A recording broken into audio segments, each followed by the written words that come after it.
केले होते त्याच्यामध्ये प्रशासनाच्या वतीने आपण सकारात्मक विचार करून एक लेखी आश्वासन जी मागणी होती ते बनवलेलं आहे. तर माझी विनंती राहील निकोले साहेबांना, डवळे साहेबांना आणि आपले सरपदाधिकाऱ्यांना की हे जे मोर्चा आहेत लेखी आश्वासनाच्या आधारावर स्थगित करावा. निश्चितपणे आपण जे डिस्कशनमध्ये मुद्दे आणलेले आहेत त्या अनुषंगाने प्रशासनामार्फत कारवाई करण्यात येईल. आणि मी अरविंद बेंडगा.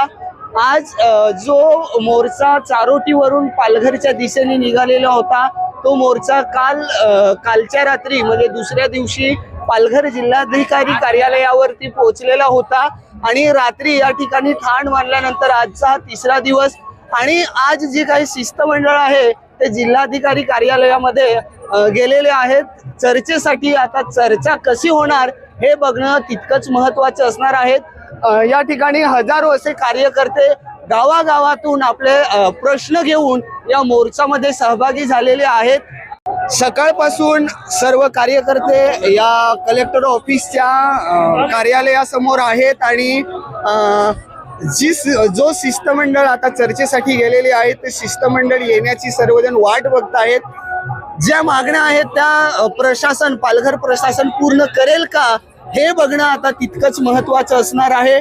हे सर्व कार्यकर्ते गेल्या 3 दिवसांपासून या मोर्चामध्ये सहभागी आहेत आणि आता कुठेतरी या मोर्चाची जी काही शिष्टमंडळ आहे ती जिल्हाधिकारी कार्यालयामध्ये चर्चेसाठी गेलेले आहेत आणि 3 दिवसांपासून ह्या आई या मोर्चासोबत आहेत आणि आता शिष्टमंडळ चर्चेसाठी गेल्यामुळे तोपर्यंत या ठिकाणी आपला आदिवासी सांस्कृतिक तारपा नृत्य या ठिकाणी आलेले सर्व मोर्चेकरू आई, ताई, दादा, बाबा सर्वजण या ठिकाणी तारपा नृत्य करताना तुम्ही पाहत आहात. जोपर्यंत शिष्टमंडळ चर्चेतून येत नाही तोपर्यंत तारप्याच्या नृत्यावरती सर्व मोर्चेकरू नाचताना आणि आनंद घेताना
त्यांनी आम्हाला सांगितलं की हे पुढील 3 महिन्यामध्ये फायनल होणार आहे. अधिवेशनामध्ये पण येईल त्यामुळे त्याला थोडा कालावधी लागतो आणि फायनल झाल्यानंतर हे जे विषय आहेत आपले ते सुटतील. मार्क्सवादी कम्युनिस्ट पक्षाचा विजय असो. मार्क्सवादी कम्युनिस्ट पक्षाचा विजय असो. आपण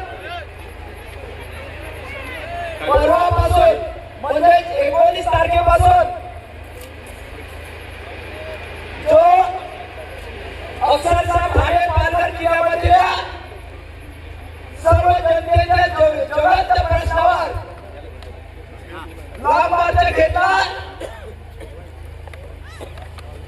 जवळजवळ 60 किलोमीटर आपण पालघरच्या कलेक्टरवर चालत आहोत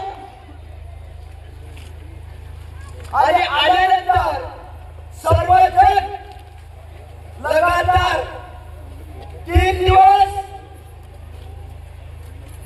चालू तरी सुद्धा इथं ठाम आपण बसून राहिल्याबद्दल संपूर्ण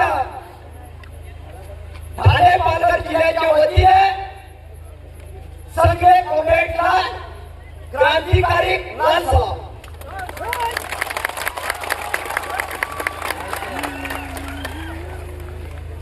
कॉम्रेड आपण अतिशय जे काही रखडलेले प्रश्न त्याच्यावर संघर्ष करण्यासाठी आपण आलो आणि या मोर्चासाठी आपले सातत्याने मार्गदर्शन करणारे आजही मार्गदर्शक पक्षाचे पालक ब्युरोचे सदस्य कॉम्रेड अशोक थोडे यांचं सुद्धा ठाणे पालघर जिल्ह्याच्या वतीनं लाल सलाम. त्याचबरोबर आपल्या मार्क्सवादी कम्युनिस्ट पक्षाचे केंद्रीय कमिटी सदस्य तसेच आमदार कॉम्रेड विनोद निकोले हे सुद्धा आपल्या बरोबर आणि रात्रभर त्या ठिकाणी आपण बसलो आणि त्याच ठिकाणी ते झोपले सुद्धा त्यांचं सुद्धा पक्षाच्या वतीने लाल सलाम. अक्षरशः सर्व राज्य कमिटी सदस्य, जिल्हा कमिटी सदस्य, जिल्हा सचिव मंडळ सदस्य यांचं सुद्धा ठाणे पालघर जिल्ह्याच्या वतीने लाल सलाम करतो. कॉम्रेड निश्चितच एवढं आपण चालत आलो आणि चालत आल्यानंतर आपला जो काही विजय झालेला आहे तो कॉम्रेड विनोद निकोलेच्या सांगतील. परंतु आपला सर्वांचा विजय, सर्वांचा लढा, सर्वांचा संघर्ष आणि त्याच्या माध्यमातून आपला हा विजय आहे. परंतु लढाई संपलेली आहे का? लढाई ही चालूच राहणार आहे. आपण या सरकारच्या विरोधात जो संघर्ष आहे तो संघर्ष मात्र चालूच राहणार आहे. आणि म्हणून जरी विजय झाला असेल तरी सुद्धा जे धोरणात्मक सरकारचे विरोध आहे त्याला विरोध सातत्याने करत राहणार, सातत्याने मोर्चे काढतच राहणार आणि आपला लढा हा पुढे नेत राहणार. आणि म्हणून कॉम्रेड आपण आपल्या या सर्व गोष्टीमध्ये बराचसा वेळ झालेला आहे आणि म्हणून जास्त वेळ हे करत असताना ज्या का आपल्या चर्चेमध्ये भाग घेऊन जवळजवळ 7-8 तास चर्चा झाली, सविस्तर चर्चा झाली आणि त्याच्यावर सकारात्मक जे निर्णय झाले ते निर्णय कॉम्रेड विनोद निकोले हे आपल्या समोर सविस्तर मांडतील. आणि म्हणून मी त्यांना विनंती करतो की कॉम्रेड विनोद निकोले यांनी आपले निर्णय, आपल्या जनतेचा विजय आज त्यांच्या समोर सांगावा असे मी त्यांना विनंती करतो. कॉम्रेड विनोद निकोले. पालघर जिल्हाधिकारी कार्यालयावर काल संध्याकाळी आलो. संख्या आपली चारोली पासून जवळजवळ 40 ते 50,000 सर्व आपण शेतकरी कामगार या मोर्चामध्ये सामील झालो. त्यानंतर संख्या कमी झाली नाही, ती उलट वाढली आणि तुमच्या वाढलेल्या या संख्येमुळे आणि आपल्या लाल बटणामुळे आपला विजय हा या ठिकाणी झालेला आहे.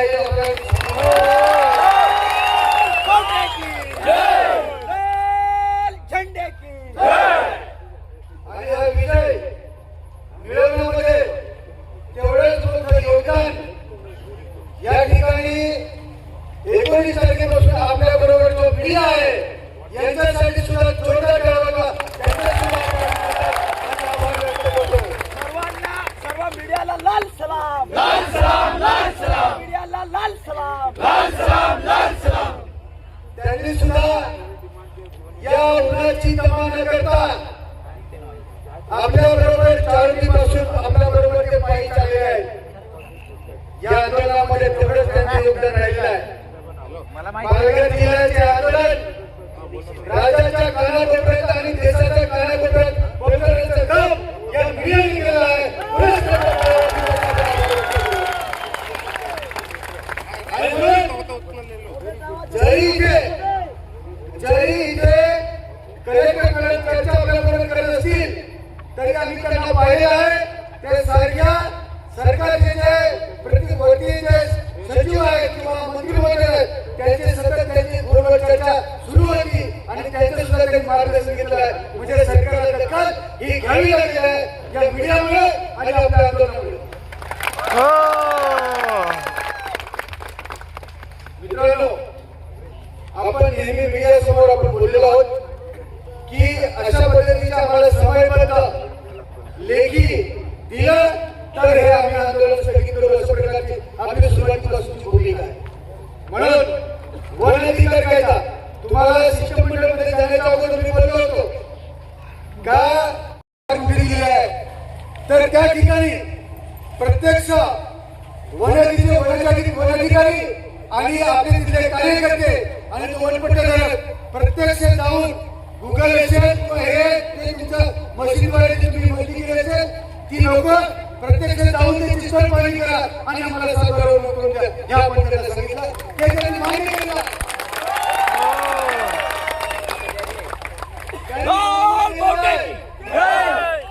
की प्रत्यक्ष आम्ही स्थळ पाणी करू ज्यांना क्षेत्र कमी मिळालं असते त्यांचे स्थळ पाणी करून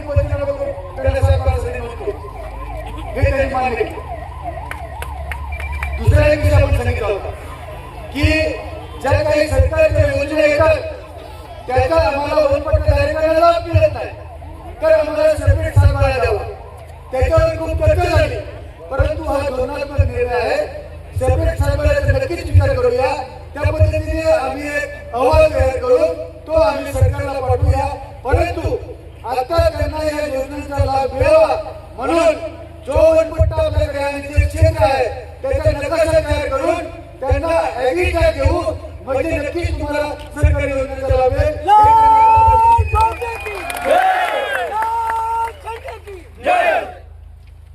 नक्कीच त्या योजनेचा आपल्याला लाभ मिळेल. त्यांनी मंजूर केलाय आणि पुढे 11,000 गुंठावे हे येत्या 30 एप्रिल 2026 पर्यंत 11,000 गुंठावे पुन्हा ते मंजूर करणार आहेत. ते सुद्धा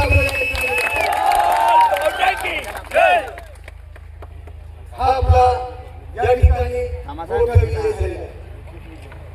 लेखी स्वरूपामध्ये दिला आणि आपली मागणी होती कारण लगेच काय आजच्या काय गुंठावे जाऊन स्थळ पाणी आपल्याला माहिती आहे की आम्ही देवस्थान ज्या पूर्वीचे 1945 पासूनच्या आपले देवस्थान गायन आणि शेत वगैरे लागेल त्याच्यावर आपलं अतिक्रमण आहे ते सुद्धा आम्हाला सातबारा संधी नोंद झाली पाहिजे. आता खरं म्हणजे मागची जेव्हा तहसीलदार वडकेसाहेबांनी काही प्रोसेस केली होती ती पंचनामा वगैरे केला होता. आता काय करणार तर आता सुद्धा आपल्याला या ठिकाणी त्यांनी लिखित स्वरूपामध्ये गेलंय की आम्ही याची प्रत्यक्ष जाऊन स्थळ पाहणी करूया. त्याच्यासाठी त्यांनी एक कमिटी नेमली समिती तयार केली आणि त्या समितीमध्ये त्यांचे महसूल अधिकारी ऍडिशनल कलेक्टर वगैरे त्या समितीमध्ये राहणार आहेत. आम्ही त्यांना सूचना केली प्रत्येक तालुक्याचे तहसीलदार त्या समितीमध्ये घ्या आणि एक अहवाल तयार करा की प्रत्येक तालुक्यामध्ये देवस्थान गायन आणि शेत साहेबांचे जमीनदार त्यांच्यामध्ये किती लोकांचं अतिक्रमण आहे किंवा किती लोकांनी जमीन कसं आहे याचा अहवाल तुम्ही तयार करा, रिपोर्ट तयार करा. त्यांनी सांगितलं की आम्ही कमिटी नेमून तो तयार करतो पण आम्ही सांगितलं की नाही तसं नाही. तुम्ही प्रत्येक तालुक्याचे तहसीलदार घ्या पण त्या समितीमध्ये आमच्या मार्क्सवादी कम्युनिस्ट पक्षाचे 5 प्रतिनिधी तुम्ही घेतले पाहिजे.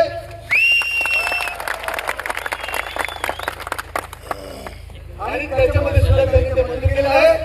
या समितीमध्ये असं होत नाही की एखाद्या सरकारी महसूल अधिकाऱ्यांनी समिती नेमली त्याच्यामध्ये दुसरे प्रतिनिधी तसं होत नाही. परंतु आपण तुमच्या मोर्चामुळे आपल्या मोर्चामुळे आपल्या आंदोलनामुळे आपले 5 प्रतिनिधी त्यांना आपण घ्यायला भाग पडलेला आहे.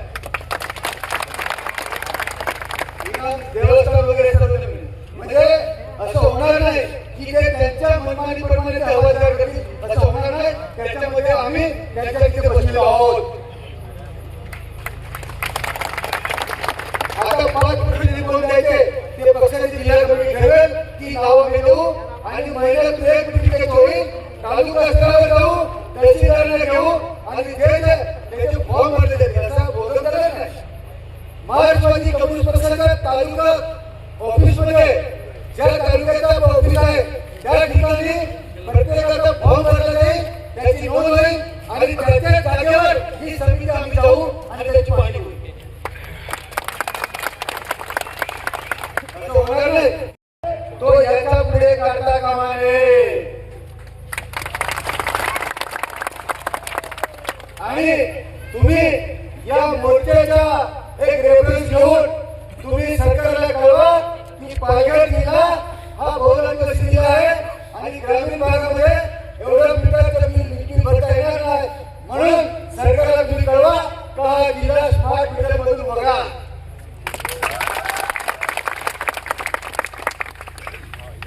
हा स्मार्ट मीटर पालघर जिल्ह्याला लागू करण्याचा अशा प्रकारचं आव्हान तुम्ही सरकारला पाठवा असं त्यांना सांगितलं. ते त्यांनी मान्य केलं आहे की असा आम्ही आवाज पाठवून देऊ. पण त्यांना तिथे पण मी सांगितलंय तेवढे